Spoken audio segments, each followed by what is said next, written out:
Bangalore is a Silicon Valley of India, a city built on India's success in the information technology field. It is also a hub for biotech and education. Once called the pensioners' paradise, the city has leaped into the 21st century as a brand. However, under the marketing glitter, there is a persistent issue that has affected the city and its crumbling infrastructure. And the person who has been given this job to improve it, make it better, is none other than Krishna Byre Gowda, who is the man in charge today of the Greater Bengaluru Development Portfolio. Minister Krishna Byre Gowda has started with bringing all the civic agencies to work as one unit instead of operating in silos. He has ordered action to recover encroached areas on critical infrastructures like footpaths and drains. Without wasting any more time, sir, let me welcome you on News9. And let me ask you, how tough is this job of clearing the city?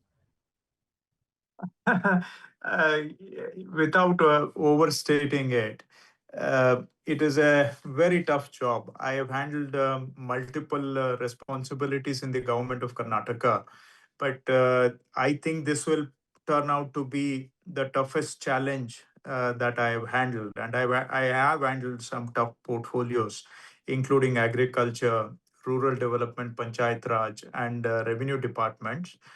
But this will, I estimate, be the tougher of all.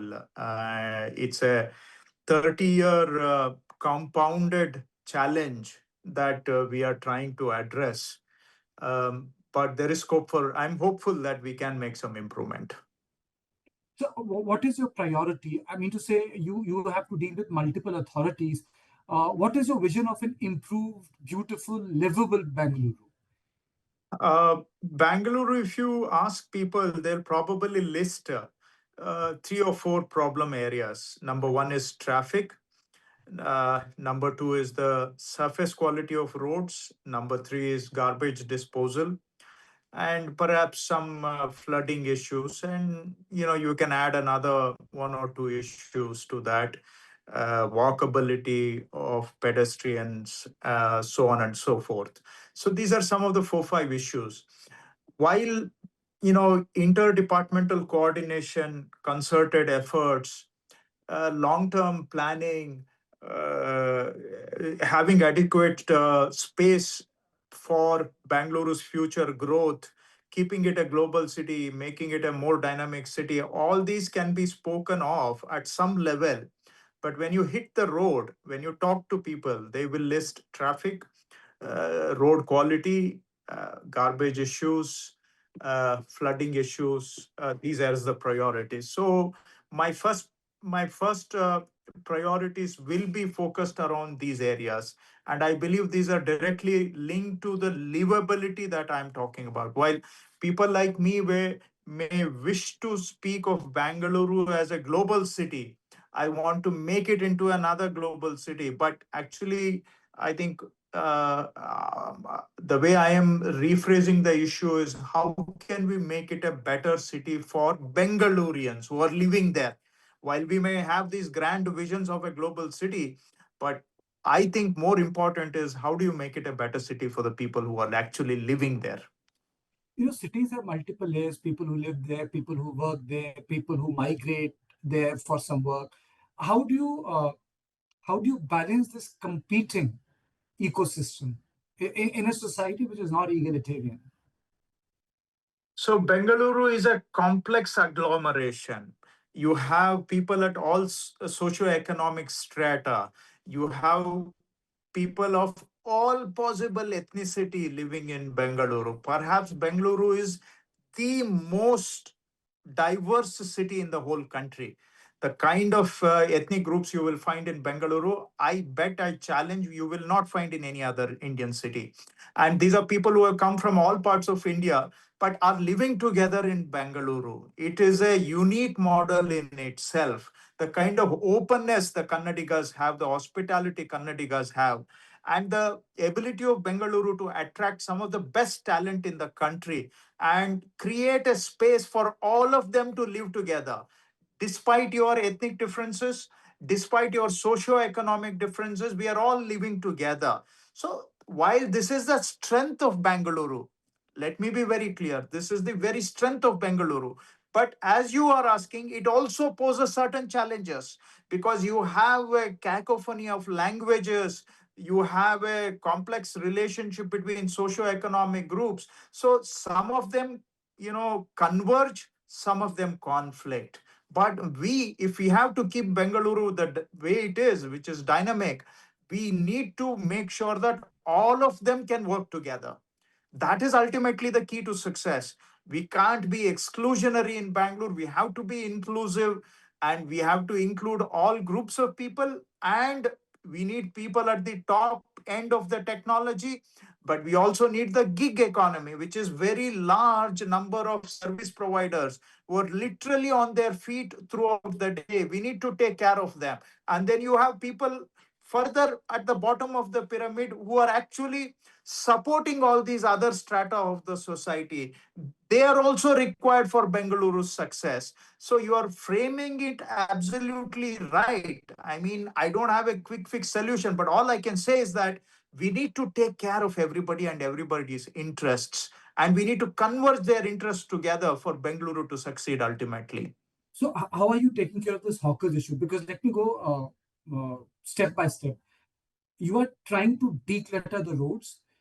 There is also one very important issue, which I'm very happy that you have picked up: the right to walk. Right to walk is a very, it's not about poor, it's not about rich. Everyone has the right to walk, but for the walk, you Yes. need a footpath, and you have taken up that issue. I know that Yeah. people, who are trying to spin politics around it on the rich-poor axis, but then how are you balancing this out? This hawkers issue, right to walk issue, because right to walk issue is also associated with an environmentally friendly cities. Any European city which is Yes. environmentally friendly, green, is a walkable city. Yes. You're absolutely right. So this is an illustration of the previous point we spoke about, where there are some convergences, but there are also some conflicts.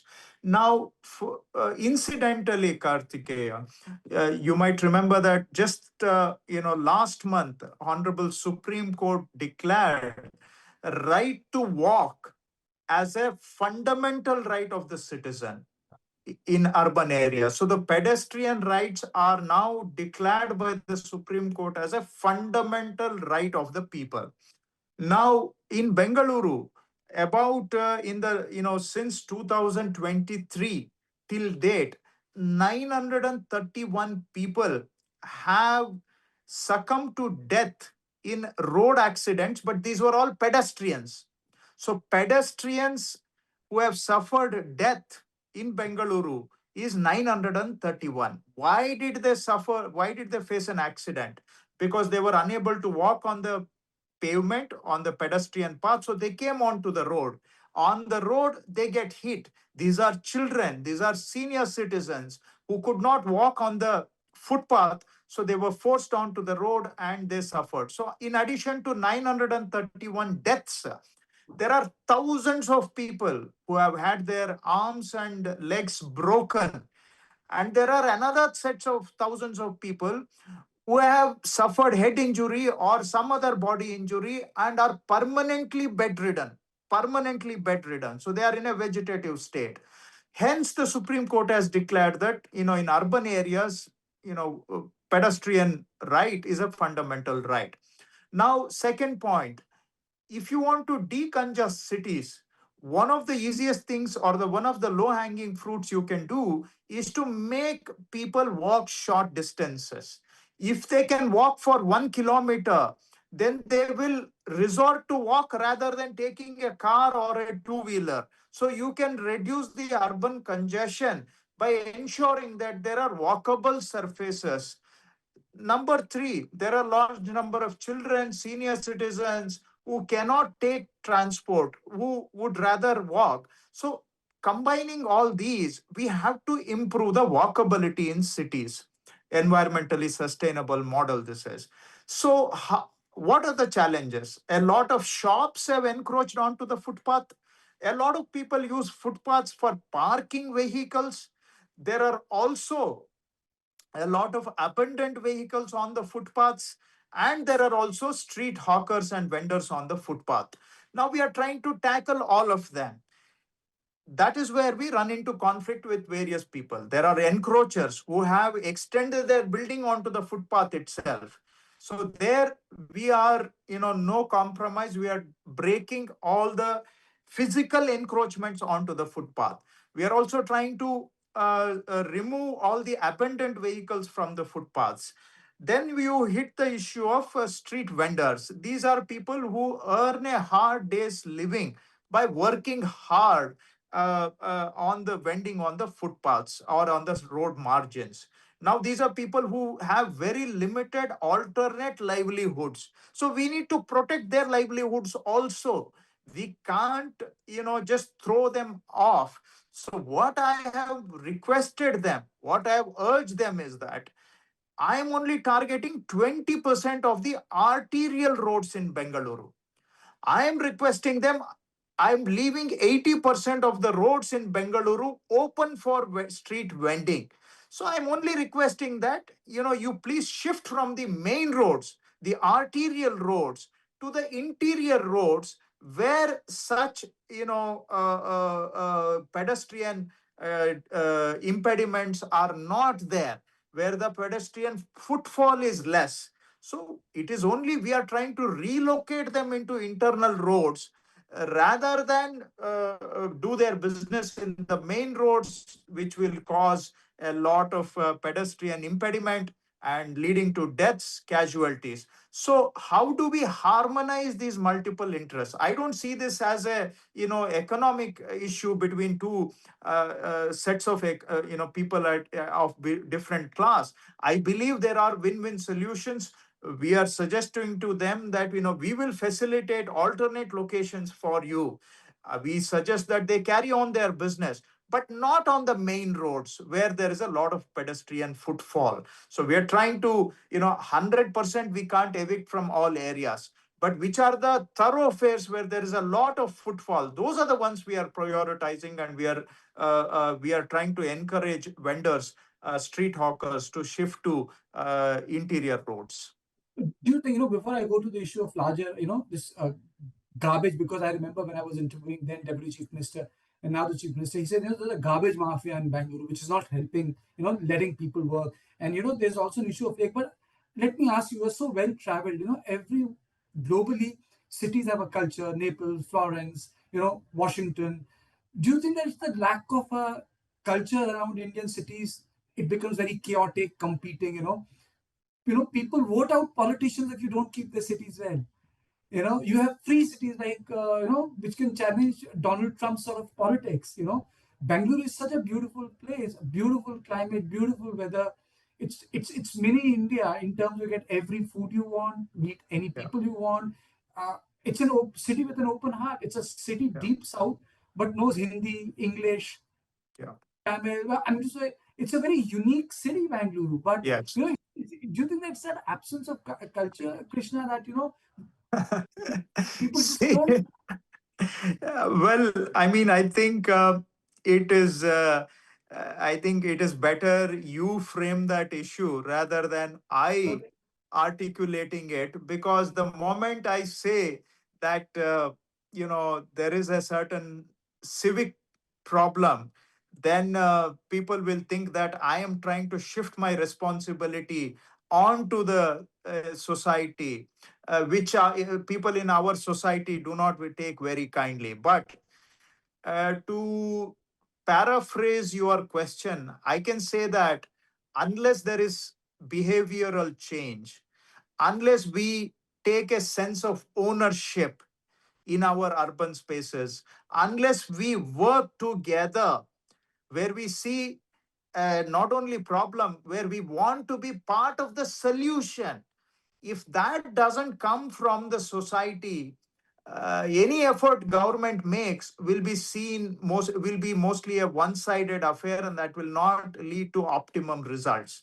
So to conclude, I mean, yes, there is a certain behavioral change that would benefit cities by actually achieving greater positive results, right?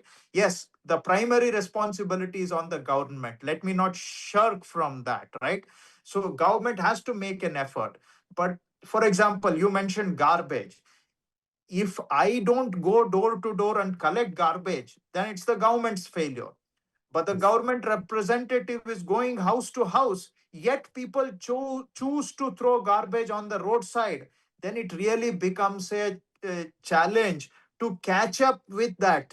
And it is a never ending catch up situation, right? So there is some sense of responsibility that is also required from the society, some sense of behavioral change. I think if government and people work together, then our cities will be definitely far better. Okay. Garbage is a big challenge. I mean, garbage is a huge challenge in Delhi. You must have seen the mounds that have come up here and there. How is Bangalore going to deal with it? Because unlike Delhi, the Bangalore also witnessed a lot of politics and mobilization around garbage collection and its disposal. How are you So, resolving, because you're dealing with so many stakeholders? yeah. So before I address the garbage issue, we should understand a general point about Bengaluru. In Bengaluru, every issue has a high vocal pitch because we have a very active citizenry. We have a very active civil society. And I believe that, I mean, this is, I'm sure from your view, it is debatable, but I believe that the freedom of speech in Bengaluru is far higher because we are a far open society. We are a far more tolerant city, and we have a diverse ethnic base in Bengaluru. So all these have come together to create a very open society. So every problem in Bengaluru gets amplified a lot because we have a very active citizenry. So similarly with the garbage issue also. Now, from the last previous scientific tendering of garbage in Bengaluru was done in 2006.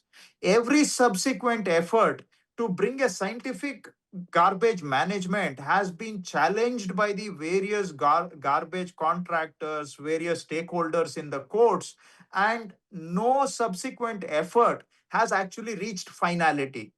So we are now, the garbage collection and disposal, or rather management, is running on a 20-year-old model in Bengaluru, which is sort of outdated. The current chief minister, when he was in charge of Bengaluru for the last 3 years as deputy chief minister, he has now brought in a modern garbage management system. And this was challenged in the courts, and by and large, the courts have supported the initiative of the government. So we will institute a new garbage management regime in Bangalore where there will be a lot of accountability. Now, for example, let us say I put 25 vehicles in a ward. Effectively, on any given day, there are only 17 vehicles which are actually collecting garbage in that ward. Now, I don't have a proper mechanism of tracking them, though GPS was made mandatory some years ago. Because these are outdated tenders, and actually there are no more tenders in validity. This is running on an ad hoc basis. We could not effectively enforce these.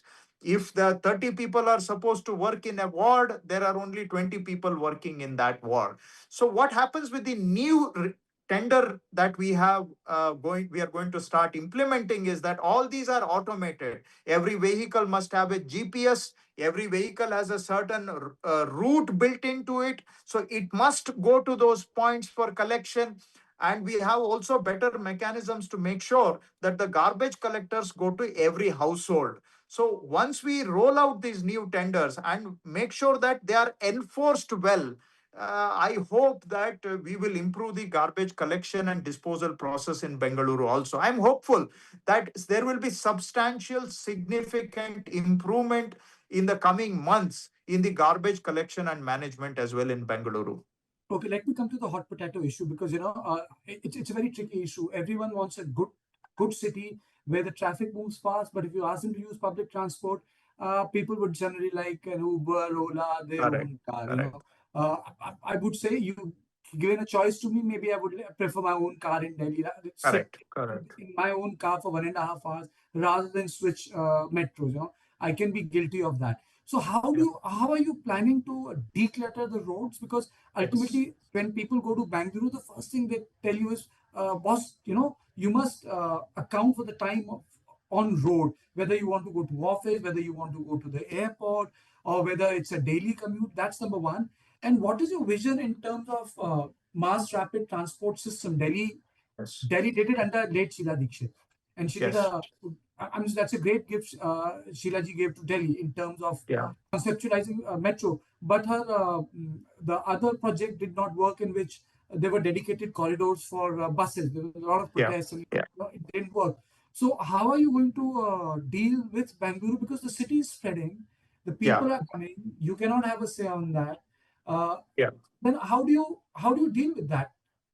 Because Yes, I know absolutely. Just you'll have to give me 2 or 3 minutes to work around this problem, because the moment you say Bengaluru, traffic immediately comes to your mind. The first thing that comes to your mind is traffic. We need to, address this. See what has also happened. Let us understand the background.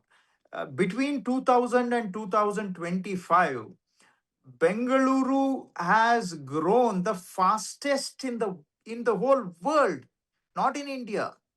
The growth in Bengaluru is perhaps the fastest in the world, the increase in population.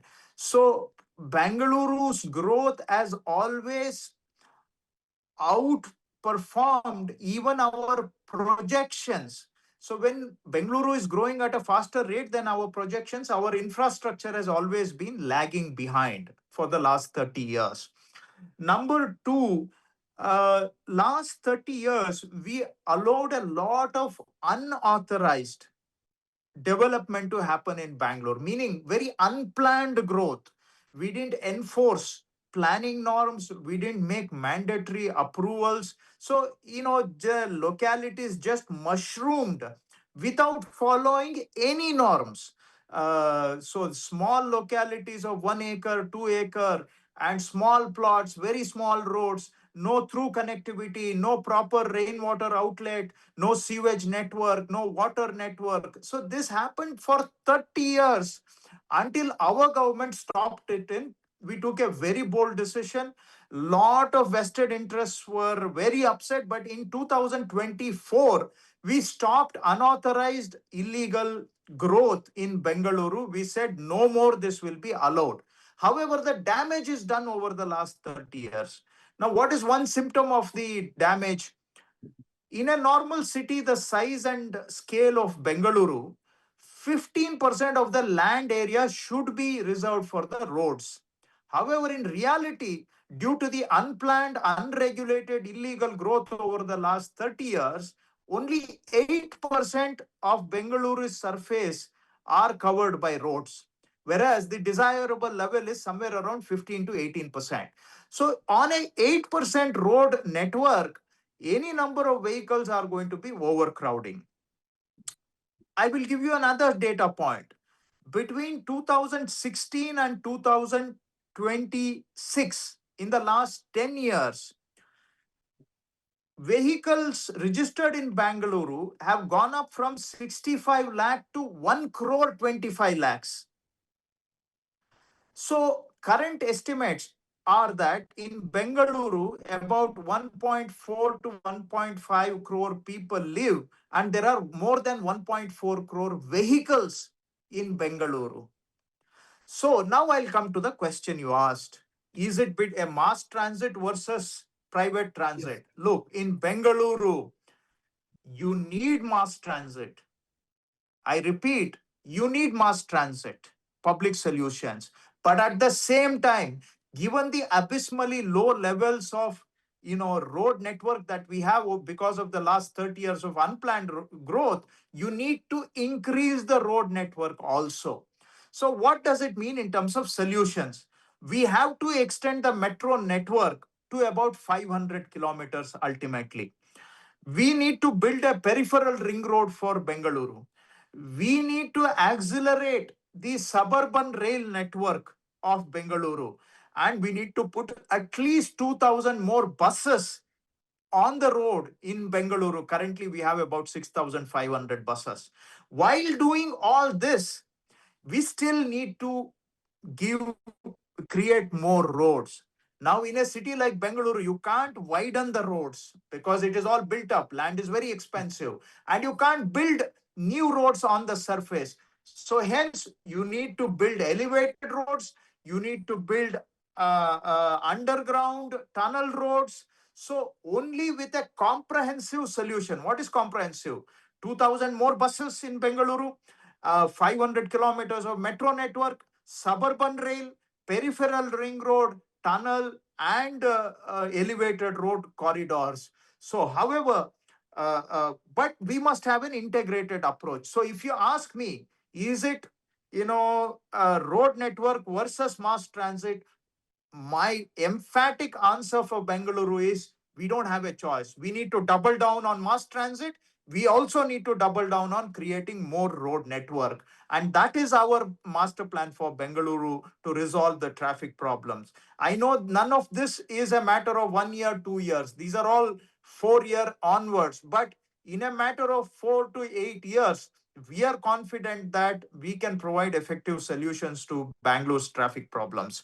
I know it doesn't, it may not work for the next election, but as long as we are driven by election cycle, that we are never going to get a lasting solution. We have to think beyond the elections, and that's what we are trying to do. There's an urban conundrum, Krishna, that, post-colonial cities, they have expanded. So you have a greater Mumbai, you have a Navi Mumbai, you have a Mumbai, you have a Bangalore, you have a greater Bangalore. Cities need to stop somewhere. That's one. I understand the Herculean nature of the task that you have been given. But what I really want to know is that every city also has a character. It has its heritage. There are things which cities lose. For example, Delhi's have lost its non-perennial sources of water. They have been, turned into nalas. There was a drainage around Raisina which lost when the Latvians built the entire city. There's a lot of build-up in Bangalore. It used to be a city of lakes, a lot of greenery.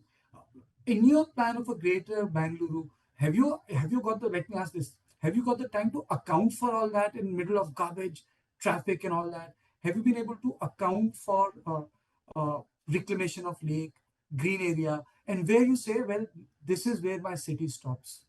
It doesn't go beyond Well, that. Have you had the time to think about all these issues? no, absolutely. We have to think. I mean, it is not an option.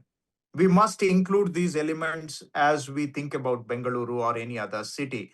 But one thing is, there is no stopping Bengaluru, right? If you try to stop also, it is not going to stop because India is an aspirational country.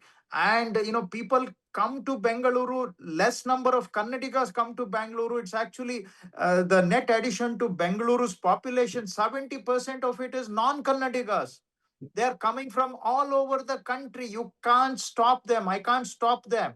And it is inhuman also to stop them because, how can you say, Kartikeya, that I, Krishna Byre Gowda, have a right to live in Bengaluru, but you, some poor fellow from some poorer part of the country, you have no right to come to Bengaluru and you have no right to your aspirations. I can't say that. And Bengaluru being the dynamic city, also it continues to attract the best talent at all levels. Number three, Bengaluru is, in my view, in my very humble view, it is the most inclusive and tolerant city in the country. It is the one with the biggest open heart that you can find. So, because of all these, Bengaluru will continue to grow. Now, coming to your question about lakes and open spaces. Look, though people may not speak of these as their top three issues, what are the top three issues? Traffic, road quality, garbage, these are their top three issues. But we, as people in a position of responsibility, we have an absolute mandate and requirement to think about parks and open spaces and lakes.